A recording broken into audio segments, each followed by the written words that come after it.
Good evening, ladies and gentlemen, and welcome to the Ora News broadcast. I'm Daniel Cook, your host for the English edition, which we have Monday through Saturday at 6 p.m. In today's news, with a great variety of opinions on the territorial reform, it promises to be a very hot political week. With only a few days left before Thursday's session, when the territorial reform will be discussed, the situation appears to be escalating. In some southern areas, inhabitants continue to protest, saying that this new division clearly affects their interests. Furthermore, the opposition still refuses to be a part of this reform, and there are also several conflicts within the majority, which could lead to the failure of this reform. Considering the situation, the United States ambassador in Albania, Alexander Arvizu, appealed to the government to take into consideration all the concerns of the inhabitants in different areas and try to reach a consensus with them. This appeal was made today from the center of the Muslim community, where the ambassador went to wish them a happy Fitr Bayram.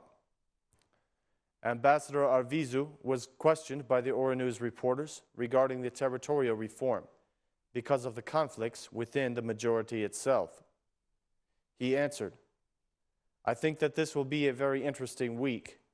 I believe that conflicts are natural, but for more details, you can also ask the head of the parliament. I think that so far, the government has done a good job, and when the time comes to make a decision, this decision will have a great impact. Two things must be taken into consideration. First, I think that all concerns of the citizens in different areas must be taken into consideration, and secondly, a compromise is needed, since the entire country will profit from this reform."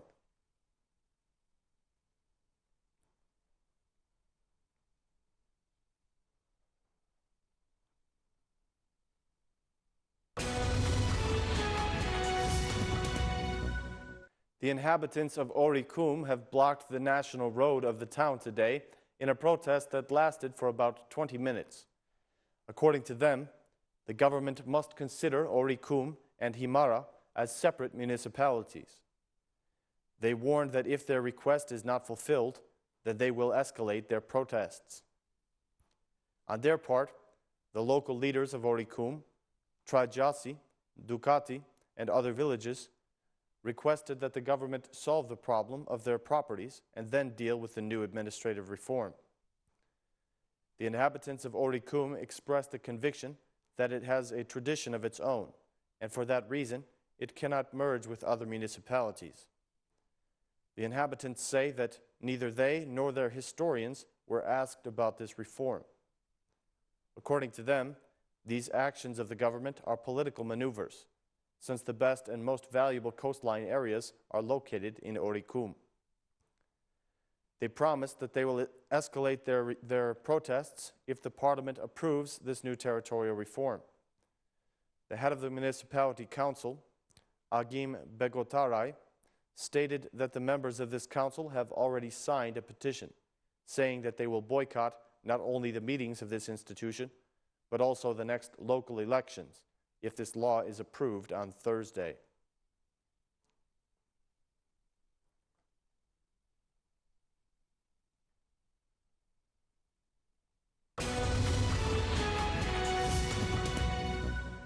The central boulevard of Tirana was visited today by thousands of Muslims who gathered to pray in the street. Starting from midnight, the preparations began, and today the center of the municipality turned into a white square. The leaders of the Muslim community asked Prime Minister Edi Rama once again to respect all these people and give them the promised mosque. "We want and wait with eagerness, with patience and understanding to be respected. We want to have dignity and have goodwill with each other. We are not less worthy than others, and we are just asking the legal right to have a place to pray," stated Gura. Another appeal was for the young people and their families. The head of the Muslim community and other members of this community emphasized that the education of youth and care about families are two very important things in life. They made this statement: "Ahead of us is the future of God's prosperity. We must now continue the path of Ramadan, not by fasting, but by being kind and generous. We must respect our brothers and sisters, and most importantly, our parents and children. We must take care of the new generation and look after our families, concluded the members of the Muslim community.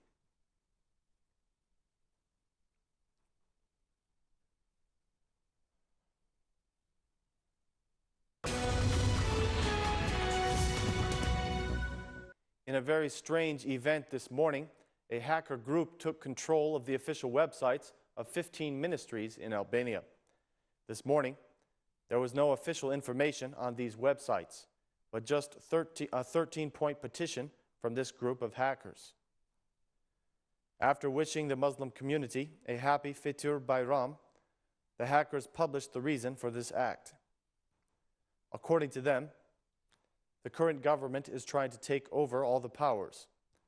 They have accused the Prime Minister of trying to take over the competencies of the President of the Republic. After observing all the official websites at 9:40, the official websites of the Prime Ministry and the Ministry of Defense were the only ones untouched by the hacker group Rededans Al-Justice, while the 15 other ministries were hacked. For a while, a message was shown on the websites of these ministries, and then the administrators managed to block the hackers. The message had 13 points, and it read, "First, we want to wish to all Albanians, no matter what their religion may be, a happy Fitr Bayram, since on these occasions we are more united than ever. The reason for this electronic attack is the fact that this government owes a debt to all Albanians. Their actions are unacceptable since they are trying to control everything. The entire administration must be in service of the people and not vice versa. We are unhappy regarding these issues. You will also read some of our opinions regarding these matters." 2. On the 22nd of May, the General Director of Customs, Elisa Spiropali, declared with pride that they have destroyed 4,425 shoes and shirts since they were knockoffs. Why weren't they given to the people in need instead of being destroyed? If the law forbids that, then take measures to help poor people instead of trying to take even more power than you should. 3. The law for registering IMEI numbers of cell phones must not be passed. Edi Rama wants to become the big brother of the Albanians, but we won't allow that. If this law is approved, then we will invite all citizens to throw away their cell phones, since their conversations will no longer be private. 4. We want the Albanian people to be careful of what they listen to in the media, since some of the media outlets are controlled by the Socialist Party. 5. The judicial system is totally out of control. Even though this system must be independent, it is under the threat of being controlled by the government. We think that the judicial system must be dependent from the European Union. 6. The Prime Minister of Albania must cease any attempt to take the competencies of the President. This hunger of his is unacceptable and strange. 7. There must be necessary amendments in the taxation of salaries, since some people are profiting and are causing damage to the state budget. 8. Penal procedures must begin against all officials of the former government who broke the law. 9. All incompetent people must be fired from the National Information Agency, since they are being paid for nothing. 10. There should be no bargains regarding the price of electricity, since this electrical system comes from the hard work of the people. 11. The government must no longer use the term crime of communism if it will not take concrete measures against it. 12. The information of the Albanian radio television must be made public. We want to know what percentage of our taxes goes to this television and what percentage goes to the state budget. 13. The salaries of all deputies, the Prime Minister, and the deputy ministers who have at least one other business or considerable amounts of income must be reduced by 50%, since we think that they won't feel the need of it. These are the demands that the hackers made in their note.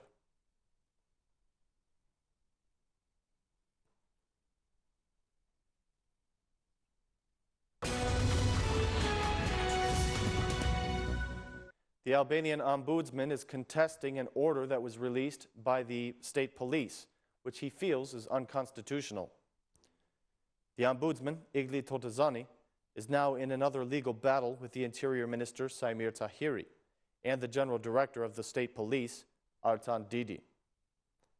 After a debate with the Minister of Social Welfare, Erion Valiai, the ombudsman recommended that the order that was released on January 10 should be declared as invalid.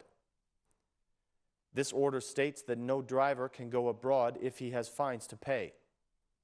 The ombudsman stated that Article 17 of the Constitution clearly states that the limitation of rights can only be done through a law of public interest, or a law that protects the rights of the majority. The ombudsman Igli Totazani also stated that this law has no legal basis, since it violates Article 118 of the Constitution. Totazani wrote this statement on his recommendations. We believe that it is not normal for a democratic country to release such orders, which give the police rights that don't belong to them. The recommendations of the ombudsman were considered to be correct by the state police, but so far, no declaration has been made to make the first order invalid.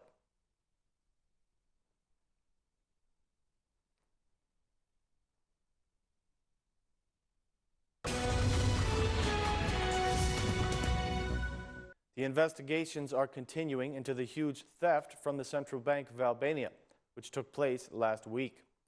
Some of the high officials of the Central Bank of Albania will be interrogated about the scandalous theft of $6 million.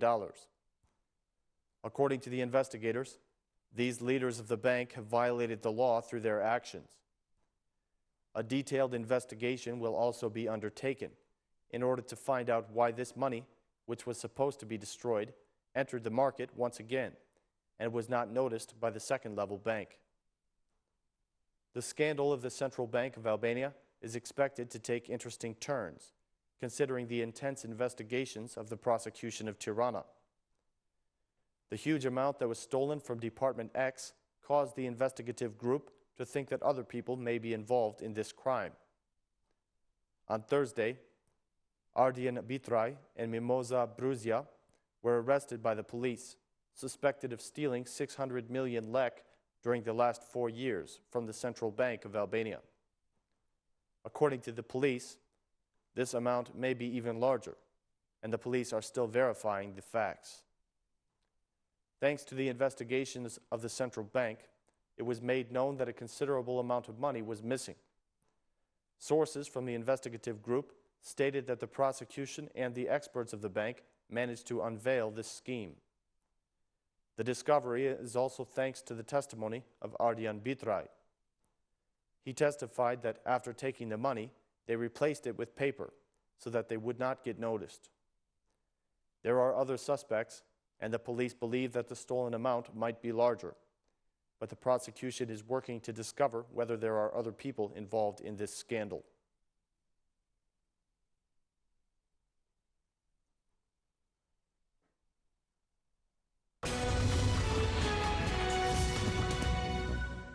A man who was convicted of murdering his ex-wife has been given his sentence by the Court of Serious Crimes. The Court of Serious Crimes has sentenced Genci Charchani to 16 years of imprisonment. A year ago, he stabbed his ex-wife, Valbona Charchani, in one of the streets of the capital. The murder was registered on July 13th of 2013 and took place in the street of Tefta Tashko, near the high school of Ismail Chamali in Tirana. Judge Etleva Deda sentenced Charchani to 23 years of imprisonment for murder and 5 years for possession of illegal weapons. The tribunal decided to give the defendant 24 years, but based on Article 406 of the Penal Procedure, his time was reduced by 1/3, and the final decision was 16 years of imprisonment. On its part, The prosecution requested 20 years of imprisonment, while the defending lawyer asked for a minimal sentence.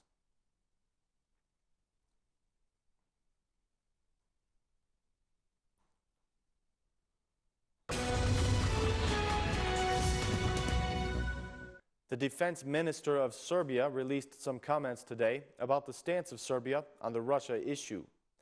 The defense minister, Bratislav Gašić, says that the creation of the so-called Army of Kosovo would be a threat to Serbia's stability and the stability of the region.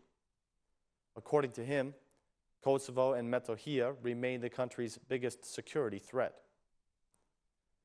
This is why we maintain that international forces in Kosovo should maintain the peace in the province and protect the security of the minority population, in keeping with their mandate, Gašić said in an interview for a daily paper. The KFOR has a special role and responsibility concerning this security risk, Gašić said. He underscored that the Defense Ministry maintains good cooperation with the international forces, all with a view to preserve the stability and protect the Serb community in the province. We are actively working on the prevention of all potential dangers, and we are cautious and always willing to respond in an adequate manner, Gašić said. When asked about the potential measures in Serbia to shift its focus toward NATO, especially in the context of the crisis in the Ukraine, the defense minister said that he does not see any reason for any kind of pressure.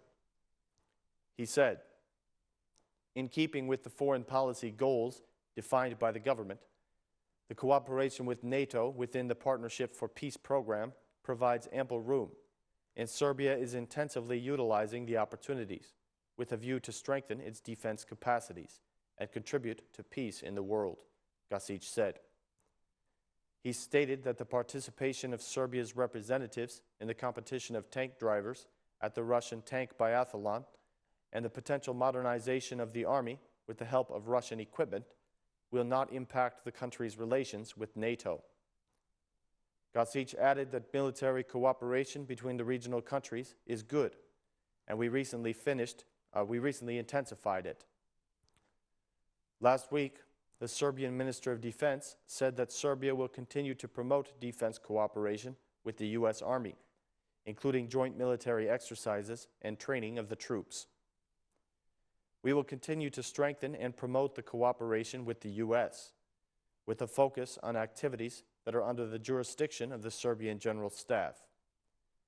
This primarily refers to practical forms of cooperation, joint military exercises, and the training of troops, which are intended to increase the level of operational capability of the Serbian Army, Gašić said in a meeting with the chief of the U.S. National Guard Bureau, General Frank Grass. Gašić voiced his satisfaction about the military cooperation with the U.S., describing it as the best and most advanced part of the two countries' bilateral relations. The minister thanked the people and the government of the United States for the support and assistance that were provided to Serbia during the catastrophic floods that swept through the country in May. General Grass agreed with Gašić that the bilateral military cooperation is at a high level and announced that the U.S. Secretary of the Navy, Ray Mabus, will visit Serbia next month.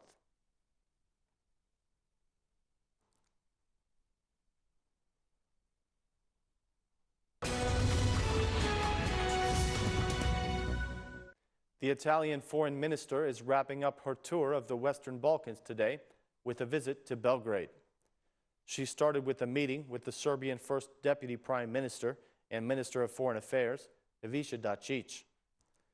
Later in the day, Mogherini will confer with the Serbian President, Tomislav Nikolić, the Serbian Prime Minister, Aleksandar Vučić, and the Parliament Speaker, Maja Gojković. The Serbian Parliament Speaker and the Italian Minister will jointly open a panel discussion in the Parliament, and the participants will include Deputy Parliament Speakers, the head of parliamentary groups, the Parliament Committees on European Integration and Foreign Affairs, and the Serbia-Italy Friendship Group. Before her trip, the Italian official said that she brings to Belgrade a strong message of encouragement to continue on the path that Serbia has started in the recent years. Serbia shares the same priorities as Europe: economic development and a better rate of employment. I note with satisfaction that the Serbian government, despite the floods, moved decisively to reform and adapt to European standards, such as the adoption of reforms in the labor market area, the Italian foreign minister told the Belgrade-based daily Politico. She pointed out that one of the priorities of the Italian presidency of the European Union will be precisely the integration of the Western Balkans, in order to complete the original project in which the founders of United Europe believed. For this reason, in the first weeks of the Italian presidency, I went on tour of the Western Balkans, which ends today. I visited the capitals, which are the most advanced in process, said Mogherini. When it comes to relationships between the two countries, Mogherini said, this year we celebrate the 135th anniversary of diplomatic relations, and with 3.5 billion euro in trade, 2 billion euro in investments, and 500 in companies, Italy is the most important trading partner and investor in Serbia. But we are aware that new forms of cooperation are also needed, both in economy and in research and innovation. For this reason, a few weeks ago, the president of the region of Friuli, Venezia, and Giulia visited Belgrade. She was accompanied by a delegation of 30 business people, and they signed agreements on areas of strategic importance for Italy and Serbia, agreements on the area of energy, infrastructure, transport, and scientific research, said the Italian Foreign Minister, Federica Mogherini. After the floods that hit your country so hard, Italy was immediately active in Brussels and gave its contribution to helping Serbia. But that, of course, is not enough, because solidarity should now be manifested through economic cooperation and through investment by Italian companies in Serbia, stressed the head of the Italian diplomacy. The presiding European Union country will also participate in a panel discussion in the Serbian parliament, where Mogherini will talk to top state officials about the most important problems that the country faces.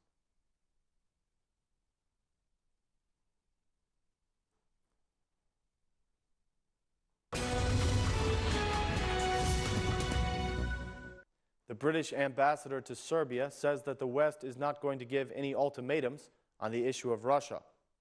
He said, Serbia may have a very positive role in the regional stability in the Western Balkans, in the reforms to the process of European integration, and in its OSCE chairmanship.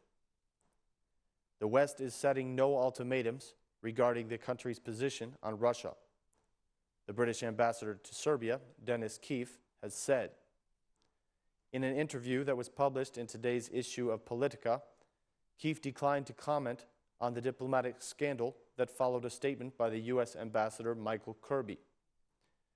He also declined to comment on the subsequent explanation by Prime Minister Alexander Vučić that Serbia recognizes the territorial integrity of Ukraine, including Crimea.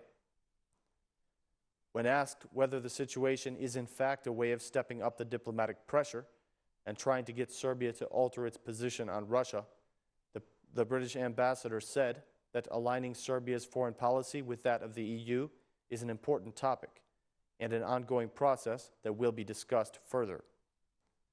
He said, first of all, Prime Minister Vučić has expressed the Serbian government's position clearly enough in saying that Serbia respects the territorial integrity of Ukraine, including Crimea. He also said that the language of ultimatums cannot be used in the discussions, and I agree with him, Keefe said. Also, I think that the policy of the Serbian government is clear. Serbia is on its European path, and it has good relations with Russia, which I think is reasonable, Keefe noted. Serbian Foreign Minister Ivica Dačić's statement is in line with the expectations.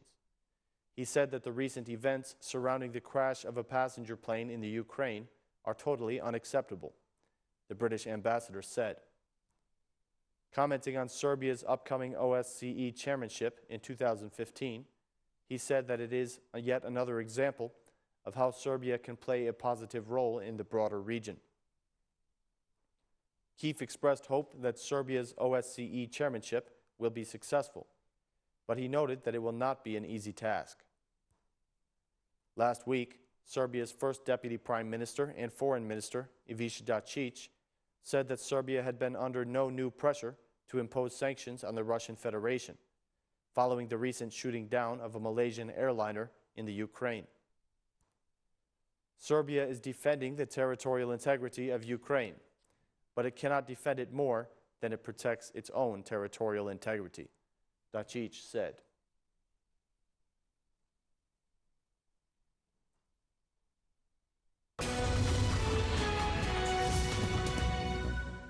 Ladies and gentlemen, that is all the news for this evening. Thank you for watching. Please join us again tomorrow at 6 p.m. for more Albanian news in English. Thank you and good night.